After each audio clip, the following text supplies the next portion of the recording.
Welcome back to my Intuitive Eating Back to Basics series.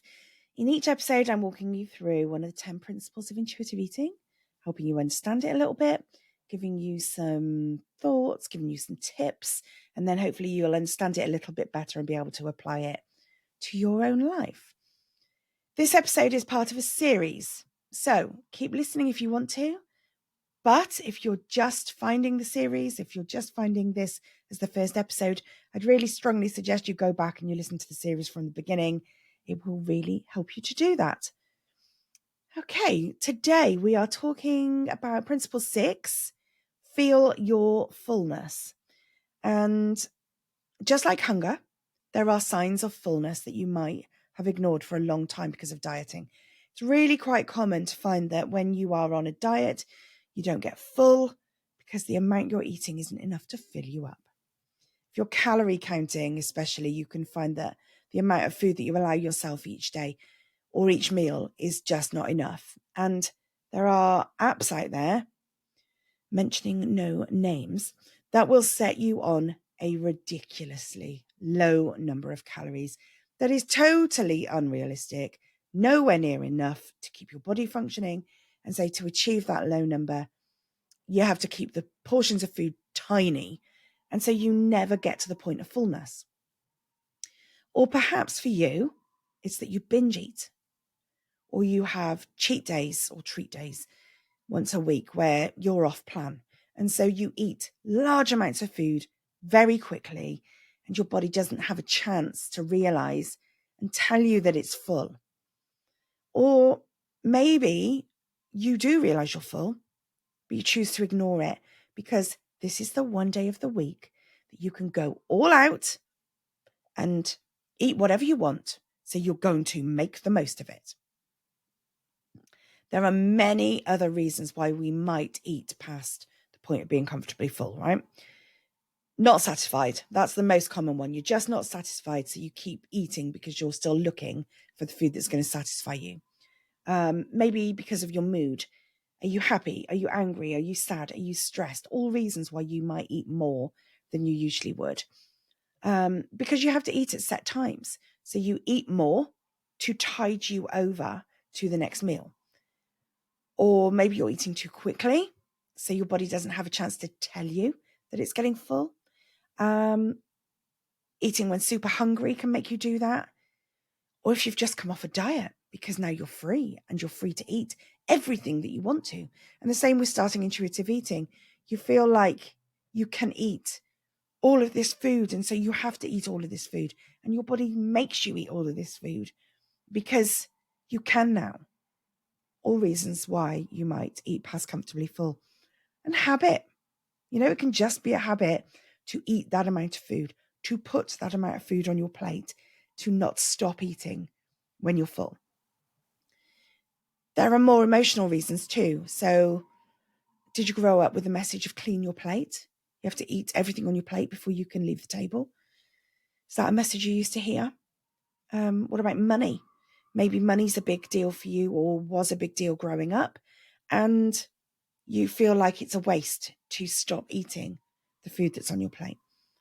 Maybe it's a food scarcity or accessibility issue.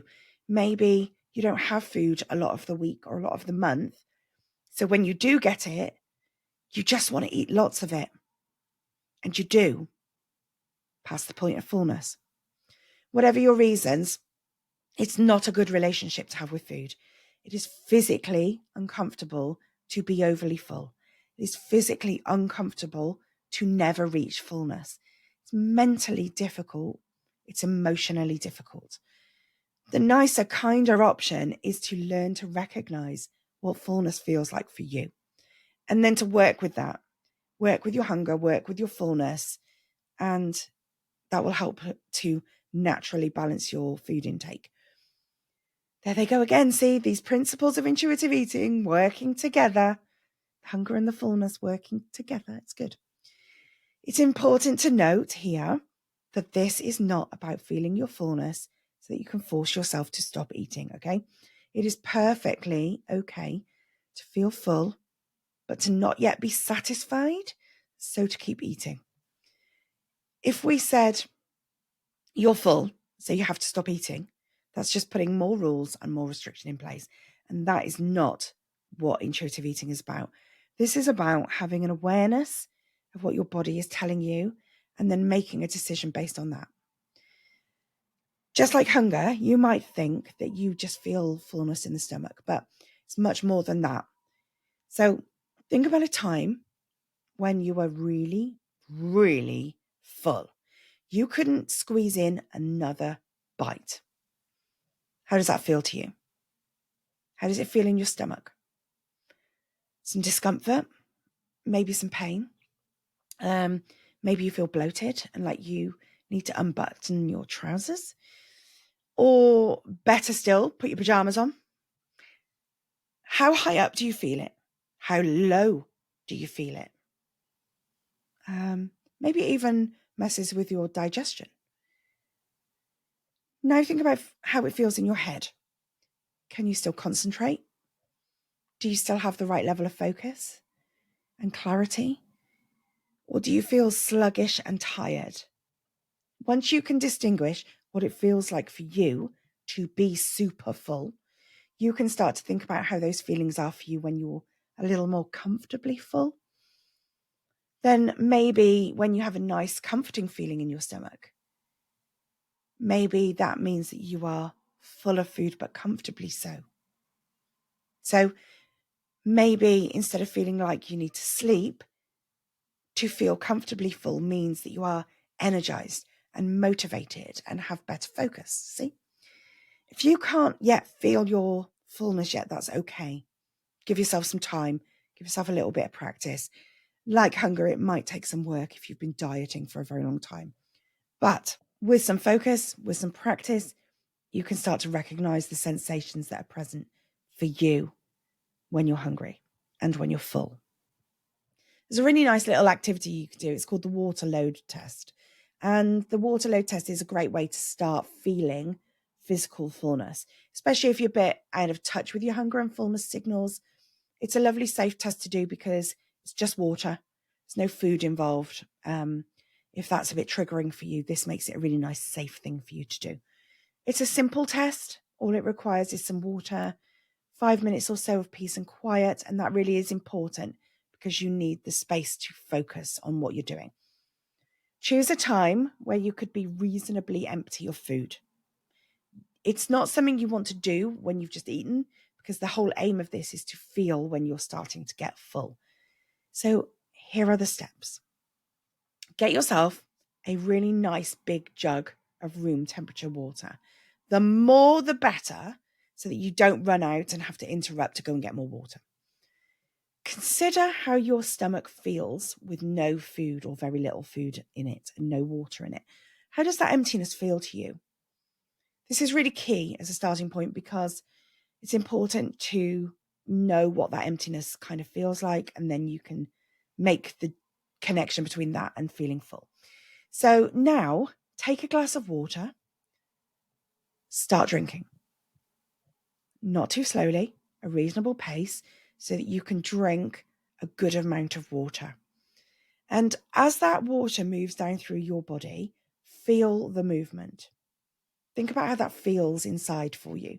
Can you feel where the water is in your body? Can you feel the water reach your stomach? Your stomach, by the way, just sits just under your diaphragm at the bottom of your ribs. Some people think it's a lot lower down, but it's actually quite high up. So think about how it feels, that water just sitting there. Can you feel it? Keep the water going until you feel full. Keep drinking the water. Feel it go down. Feel it sit in your stomach. And as you drink more and more, think about how that feeling is changing. Consider how physically full your stomach is feeling. When you think your stomach is full, then stop drinking the water. You might drink a really large amount of water before you feel full. You might drink a very small amount of water. The amount itself doesn't matter, it's irrelevant. This is about recognizing the feelings. Consider how your stomach felt at the beginning of the activity. Consider how it feels at the end of the activity. Can you feel the differences? Can you tell what hunger feels like and what fullness feels like a little bit now? It is okay if you don't recognize how it feels straight away. It might take a few attempts. Practice will develop your awareness of your physical cues. Give it some thought, give it some focus, because as with hunger, once you start to be able to recognize it and listen to those cues, you can start being more of an intuitive eater, giving your body what it needs and wants and what feels comfortable, rather than eating to rules and restriction. If you would like me to help you work through this, then I'd love to have a call with you. It's a free 30-minute session. We can talk about how you feel around food. I can give you some tips. I can get you going straight away so you can start your intuitive eating journey. And we can look at some options for what might help you support-wise going forward. The link is in the show notes.